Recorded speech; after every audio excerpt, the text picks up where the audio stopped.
नमस्ते। Shri Yadav education group से मैं नीतू कौर आप सभी का स्वागत करती हूँ। हम कक्षा 10 की सामाजिक विज्ञान की पाठ्य पुस्तक पढ़ रहे थे और जिसमें हमने हिस्ट्री के अध्याय शुरू किए थे और आज ये हिस्ट्री का जो अंतिम वीडियो बनेगा, इसके बाद जो वर्ल्ड हिस्ट्री आती है वो हम बाद में देखेंगे और ये आज का अंतिम वीडियो होगा। और इससे पहले इससे अगले वीडियो में हमने जो राष्ट्रीय कांग्रेस की स्थापना होती है उसके बारे में पढ़ लिया था।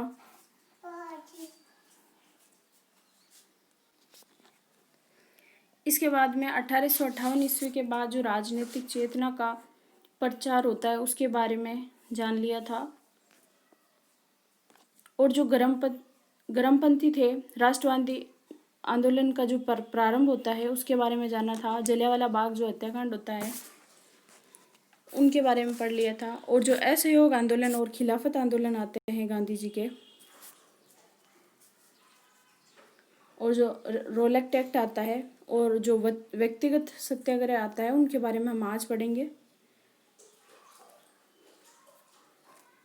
और आज हम साइमन कमीशन से शुरू करते हैं और उसके बाद जो भारत छोड़ो आंदोलन आता है, फिर जो राजस्थान के किसान आंदोलन आते हैं और जो प्रजामंडल आंदोलन आते हैं उनके बारे में हम पढ़ेंगे। तो आज हम सविनय अवज्ञा आंदोलन से शुरू करते हैं।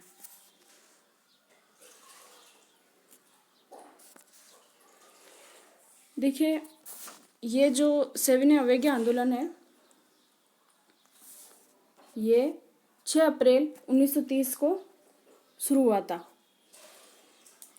महात्मा गांधी के द्वारा सविनय अवज्ञा आंदोलन को प्रारंभ करने के पीछे इनके जो उद्देश्य थे, मुख्य कारण क्या थे? जो प्रथम कारण तो ये था कि जो साइमन कमीशन का भारतीय जनता को संतुष्ट करने में असफल रहा। जो साइमन कमीशन आया था वो भारतीय जनता को संतुष्ट नहीं कर सका था। पहला कारण तो ये था। और जो दूसरा कारण था वो ये था कि ब्रिटिश गवर्नमेंट द्वारा नेहरू जो रिपोर्ट थी उसको भी लागू नहीं किया गया था। तो दूसरा कारण ये था सविनय अवज्ञा आंदोलन का। और जो तीसरा कारण माना जाता है वो था कांग्रेस द्वारा पूर्ण स्वतंत्रता की मांग करना। कांग्रेस द्वारा पूर्ण स्वतंत्रता की मांग करना। तो ये 3 कारण थे जिन्होंने इस आंदोलन के कारण थे प्रारंभ के। तो गांधी जी ने 12 मार्च 1930 को 12 मार्च 1930 को साबरमती आश्रम से दांडी समुद्र तट के लिए अपने 78 अनुयायियों के साथ, कितने 78 अनुयायियों के साथ जो यात्रा प्रारंभ की थी, उसका मुख्य उद्देश्य दांडी समुद्र तट पर नमक कानून को तोड़कर इस आंदोलन को प्रारंभ करना था। कहाँ पर? जो दांडी समुद्र तट है वहाँ पर जो नमक कानून को तोड़कर इस आंदोलन को प्रारंभ करना। और साबरमती से दांडी समुद्र तट की दूरी कितनी थी? वो थी 240 मील थी। महात्मा गांधी द्वारा सविनय अवज्ञा आंदोलन का जो कार्यक्रम बनाया गया था उसमें 5 बातें प्रमुख थी। कितनी? 5। पहली थी कि जनता द्वारा जगह जगह नमक बनाकर नमक कानून को तोड़ा जाएगा। पहली तो ये थी। दूसरी जो उनकी बातें थी वो थी कि सरकारी कर्मचारियों के द्वारा अपने अपने पदों से त्यागपत्र दिए जाएंगे। सरकारी कर्मचारियों के द्वारा अपने अपने पदों से त्यागपत्र दिया जाएगा। और जो तीसरी थी वो थी कि महिलाओं के द्वारा विशेष रूप से विदेशी वस्तुओं तथा शराब की दुकानों को बंद करवाने के लिए उनके सामने धरना दिया जाएगा। तो ये तीसरा। और जो चौथी शर्त थी वो थी कि विद्यार्थियों द्वारा सरकारी शिक्षण संस्थाओं का बहिष्कार किया जाएगा। ये चौथी शर्त थी। और जो 5वीं शर्त थी वो ये थी कि जनता द्वारा सरकार को करों का भुगतान नहीं किया जाएगा। तो ये 5 शर्तें थी इसके तहत सविनय अवज्ञा आंदोलन के तहत गांधी जी द्वारा दांडी यात्रा का अंत तक जो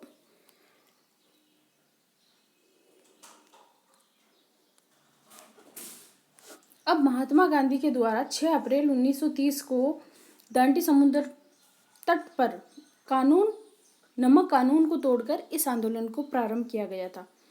किंतु महात्मा गांधी के द्वारा इस आंदोलन को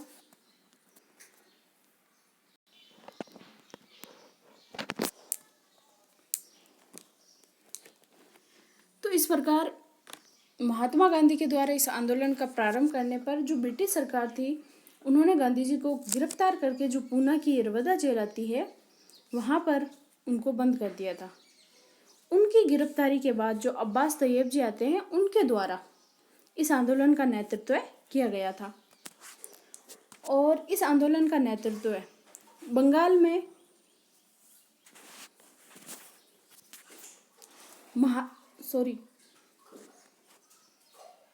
इस आंदोलन की सफलता को देखते हुए तथा दूसरे जो गोलमेज सम्मेलन होते थे कांग्रेस की, वहां पर भागीदारी को सुनिश्चित करने के उद्देश्य से ब्रिटिश सरकार की सलाह पर जो भारत के तत्कालीन गवर्नर आते हैं लॉर्ड इरविन, उनके द्वारा 1928-31 के द्वारा महात्मा गांधी को वार्ता के लिए आमंत्रित किया गया था।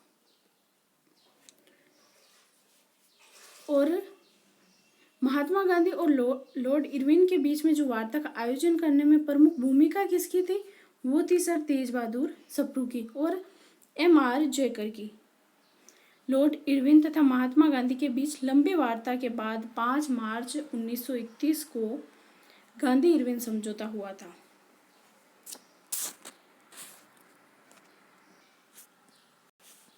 सविनय अवज्ञा आंदोलन 30 दिसंबर 1929 को कांग्रेस अधिवेशन में पंडित जवाहरलाल नेहरू की अध्यक्षता में कांग्रेस ने पूर्ण स्वराज्य का प्रस्ताव पास किया था। कहाँ पर?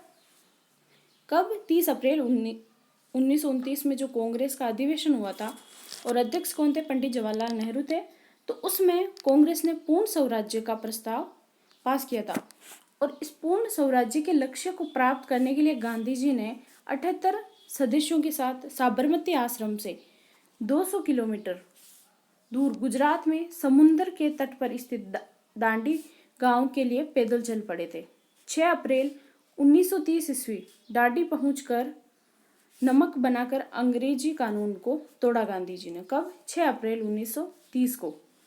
इसी आंदोलन में गैर कानूनी नमक बनाने, महिलाओं द्वारा शराब की दुकानों, अफीम के ठेकों, विदेशी कपड़ों की दुकानों पर धरना देना, विदेशी वस्त्रों को जलाना, चरखा काटना, छुआछूत से दूर रहना और विद्यार्थियों द्वारा सरकारी स्कूल कॉलेजों को छोड़ना और सरकारी कर्मचारियों को नौकरियों से त्यागपत्र देना, ये सभी आंदोलन तेजी से आह्वान गांधी जी ने किया था इनका।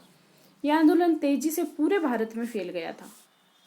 देश भर में जनता हड़तालों, प्रदर्शनों और विदेशी वस्त्रों के बहिष्कार में भाग लेने लगी। और इस आंदोलन की विशेषता ये थी कि इसमें महिलाओं ने भी भाग लिया था। थोड़े समय में ही 60,000 लोग जेलों में डाल दिए गए थे।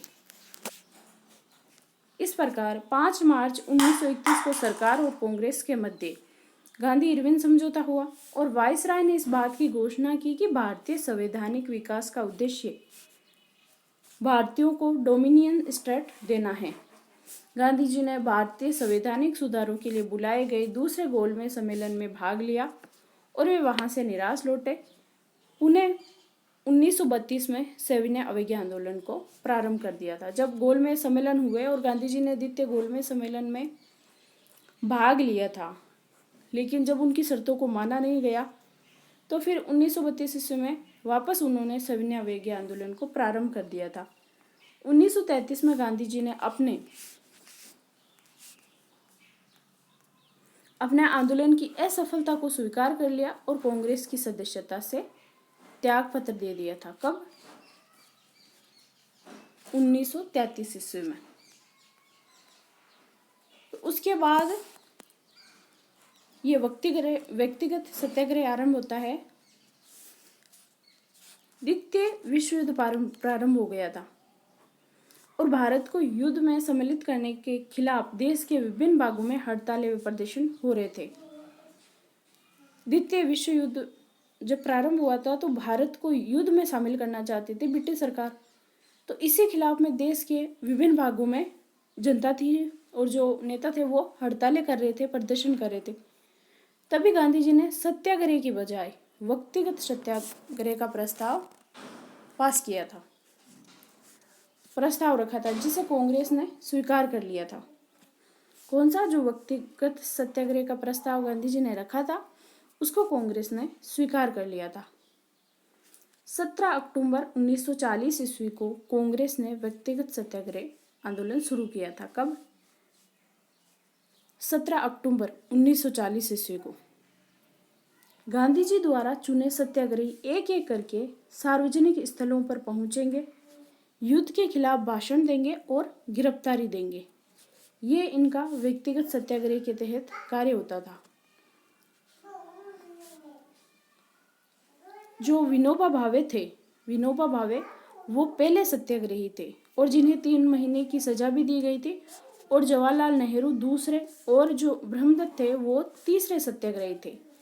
और इसी व्यक्तिगत सत्याग्रह में लगभग 30,000 लोग पकड़े गए थे। तो इसमें क्या याद रखना है? एक तो शुरू कब हुआ था? 17 अक्टूबर 1940 को व्यक्तिगत सत्याग्रह शुरू हुआ था, और जो प्रथम सत्याग्रही बने वो थे विनोबा भावे, और जो दूसरे थे वो थे जवाहरलाल नेहरू, और जो तीसरे थे वो ब्रह्मदत्त थे, और लगभग 30,000 लोग इसमें पकड़े गए थे। ये व्यक्तिगत सत्याग्रह पूरा होता है। इसके बाद भारत छोड़ो आंदोलन आता है।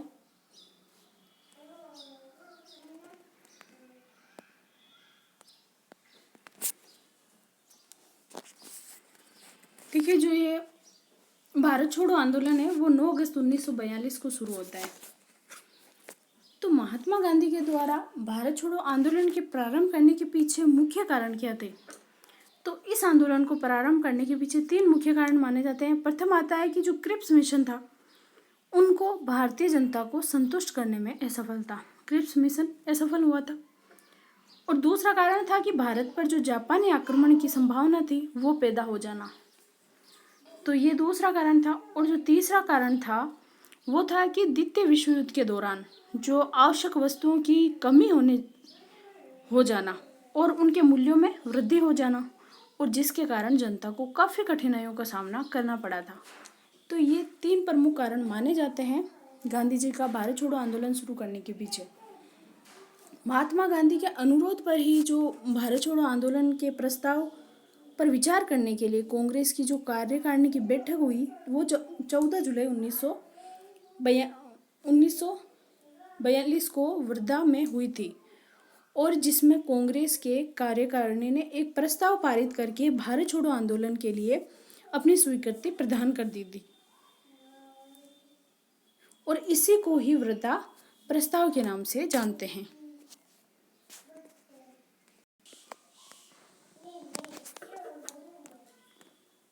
इसके बाद जो भारत छोड़ो आंदोलन के प्रस्ताव पर विचार करने के लिए अखिल भारतीय कांग्रेस कार्य समिति का अधिवेशन 8 अगस्त 1942 को मौलाना अब्दुल कलाम आज़ाद की अध्यक्षता में बंबई में हुआ था, और जिसमें वर्धा प्रस्ताव के आधार पर अखिल भारतीय कांग्रेस महासचिव के द्वारा 8 अगस्त को भारत छोड़ो आंदोलन का प्रारंभ करने के लिए महात्मा गांधी को अपनी सहमति दे दी गई थी। किसने? जो अखिल भारतीय कांग्रेस महासमिति थी उसके द्वारा। और 8 अगस्त को ही महात्मा गांधी के द्वारा अपना जो समापन भाषण दिया गया था उसमें जनता को करो या फिर मरो का नारा दिया गया था। किंतु जब ब्रिटिश गवर्नमेंट द्वारा 9 अगस्त 1942 को प्रातःकाल ही महात्मा गांधी सहित सभी नेताओं को गिरफ्तार कर लिया, जब ब्रिटिश सरकार को पता चला कि ये सभी आंदोलन करने वाले थे, तो 9 अगस्त को प्रातःकाल ही महात्मा गांधी को और जो बड़े नेता थे उनको गिरफ्तार कर लिया गया था। गांधी जी की इस गिरफ्तारी के विरोध में जनता द्वारा जो आंदोलन प्रारंभ किया गया था वही भारत छोड़ो आंदोलन में परिवर्तन हो गया था। गांधी जी को जब गिरफ्तार कर लिया गया था तो जनता ने आंदोलन शुरू कर दिया, और वही फिर भारत छोड़ो आंदोलन में परिवर्तित हो गया था। 1857 के विद्रोह के बाद ये दूसरा अवसर था जब जनता द्वारा इस आंदोलन में बड़ी संख्या में हिंसा का प्रयोग किया गया था। हिंसा का प्रयोग किया गया था इसमें, भारत छोड़ो आंदोलन में। बल्कि कुछ स्थानों पर तो आंदोलनकारियों द्वारा अपनी राष्ट्रीय सरकारें भी स्थापित कर ली थी। जैसे कि बलिया। बलिया कहाँ पे आता है? यूपी में आता है। वहाँ पर जो चित्तू पांडे हैं उनके द्वारा, और जो महाराष्ट्र है, सतारा महाराष्ट्र, वहाँ पर जो नाना पाटिल है उनके नेतृत्व में सरकारें स्थापित कर ली गई थी। जब महात्मा गांधी तथा प्रमुख कांग्रेसी नेताओं की अनुपस्थिति में कांग्रेस के समाजवादी नेता थे, जैसे जयप्रकाश नारायण आते हैं और डॉक्टर राम मनोहर लोहिया आते हैं और अरुणा आसफ अली आते हैं, तो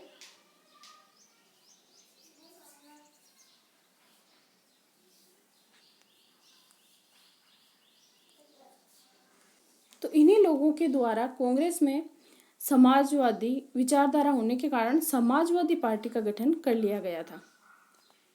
किंतु इस आंदोलन में जो मुस्लिम लीग है और जो समाजवादी दल है उनके द्वारा विरोध किया गया था। अक्टूबर 1942 में ब्रिटिश सरकार द्वारा भारत छोड़ो आंदोलन को पूर्ण रूप से दमन कर दिया गया था। कब? अक्टूबर 1942 में। इस प्रकार यद्यपि महात्मा गांधी का आंदोलन स्वतंत्रता प्राप्ति के अपने उद्देश्य में तो असफल रहा, कौन सा? भारत छोड़ो आंदोलन, किंतु फिर भी भारतीय राष्ट्रीय आंदोलन में इस आंदोलन को महत्वपूर्ण स्थान माना जाता है, क्योंकि इस आंदोलन के फलस्वरूप जो ये भारत छोड़ो आंदोलन था, इसके फलस्वरूप भारतीय जनता में जो राजनीतिक जागृति उत्पन्न हुई थी, उससे ब्रिटिश सरकार को यह महसूस हो गया कि अब अंग्रेजों के लिए लंबे समय तक भारत में अपना शासन बनाए रखना असंभव होगा इस आंदोलन के बाद। इसीलिए इस आंदोलन के बाद से ही ब्रिटिश सरकार ने भारत को स्वतंत्रता देने का मानस बनाना शुरू कर दिया। कौन सा आंदोलन के तहत? भारत छोड़ो आंदोलन के बाद ही।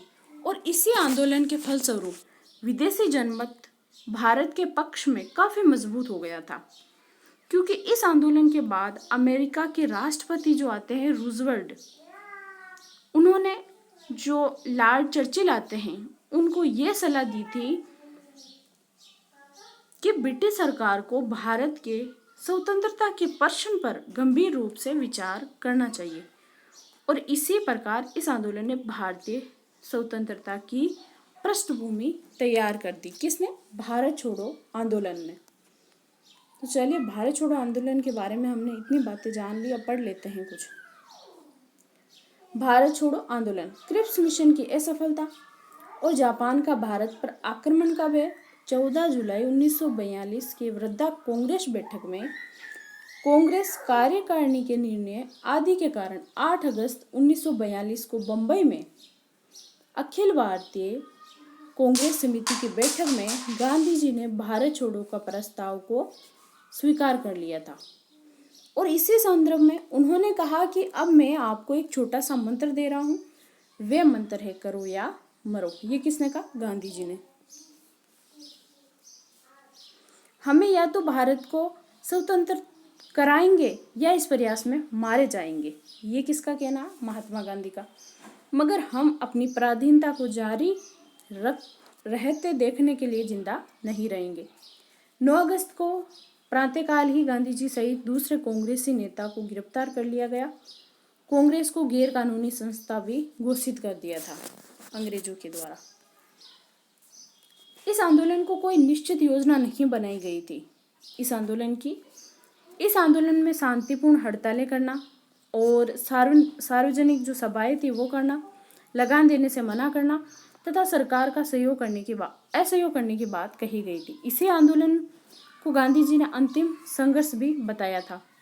अतः जनता ने जिस ढंग से समझा अपनी प्रतिक्रिया व्यक्त की थी। पूरे देश में एक स्वतःस्फूर्त आंदोलन उठ खड़ा हुआ। कारखाने, स्कूलों, कॉलेजों, हड़तालें और जो कामबंदी हुई थी जो पुलिस थाना थे, डाक खाने थे, रेलवे स्टेशनों पर आदि पर हमले भी हुए थे। जो कांग्रेस सोशलिस्ट पार्टी के अधिकांश नेता वो गिरफ्तारी से बच गए थे। इसके नेताओं ने भूमिगत रहकर आंदोलन चलाया था, जिसमें जयप्रकाश नारायण आते हैं, राम मनोहर लोहिया आते हैं, अच्युत पटवर्धन आते हैं, रामानंद मिश्रा आते हैं और एस.एम. जोशी प्रमुख थे। और इसी आंदोलन में जयप्रकाश नारायण की महत्वपूर्ण भूमिका रहती है। किसकी? जयप्रकाश नारायण की। अरुणा आसफ अली ने बंबई में इस आंदोलन का सफल नेतृत्व किया था। इस आंदोलन के दौरान अनेक शहरों, कस्बों और गांवों में आंदोलनकारियों ने समांतरीय सरकारें भी बना ली थी और इसी आंदोलन का भी दमन कर दिया गया था। इस आंदोलन में गोलीबारी में लगभग 10,000 से अधिक लोग मारे गए थे। विद्रोही गांवों को जुर्माने के रूप में बहुत से रुपए देने पड़े थे और सरकार ने इस आंदोलन की हिंसा का उत्तरदायित्व गांधी जी पर थोप दिया था। किस पर? गांधी जी पर। इसी आंदोलन ने भारत की आज़ादी का मार्ग प्रशस्त कर दिया था। किसने? भारत छोड़ो आंदोलन ने। भारतीयों में वीरता, उत्साह, शौर्य और देश के लिए सर्वोच्च त्याग की भावना जागृत हुई थी। देश में नेतृत्व की एक नई पीढ़ी आगे आई थी और जिससे लोगों में संघर्ष करने की हिम्मत और शक्ति बढ़ गई थी। अब भारत संपूर्ण स्वतंत्रता से कुछ कम नहीं चाहता था। अब इस आंदोलन के बाद जो भारतीय जनता थी वो पूर्ण रूप से स्वतंत्रता चाहती थी। तो इसके बाद, इसी आंदोलन के बाद भारत स्वतंत्र भी हो जाता है। अब जो राजस्थान के जो जनजातीय आंदोलन आते हैं और जो किसान और जो प्रजामंडल आंदोलन आते हैं उनके बारे में हम जान लेते हैं।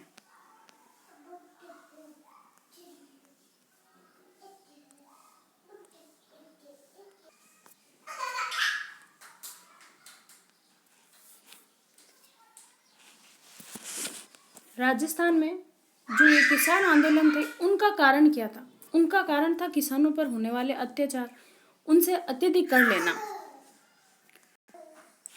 किसानों पर अत्यधिक कर थे और इसी बोझ के तले किसान आंदोलन करने के लिए विवश हो गए थे। राजस्थान में जनजातीय एवं किसान आंदोलन।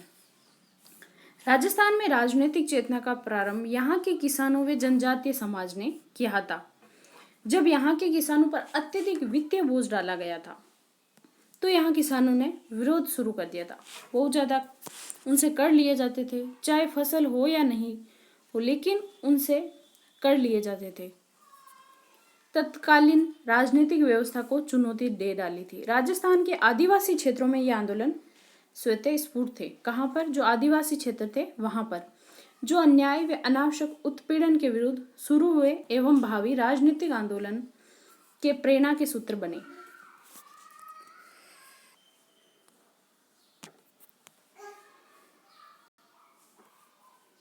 राजस्थान के दक्षिण क्षेत्र, राजस्थान में जो दक्षिण क्षेत्र आता है वहां पर आता है डूंगरपुर, मेवाड़, प्रतापगढ़, बांसवाड़ा और कुशलगढ़। इस क्षेत्र में भील निवास करते थे। भील अत्यधिक परंपरावादी थे और आदिवासी जाति है जो कि अपने सामाजिक और आर्थिक स्तर को लेकर सजग रहती है। जब इनके परंपरागत अधिकारों का हनन होने लगा तो इन्होंने शासकों और अंग्रेजों के विरुद्ध विद्रोह कर दिया।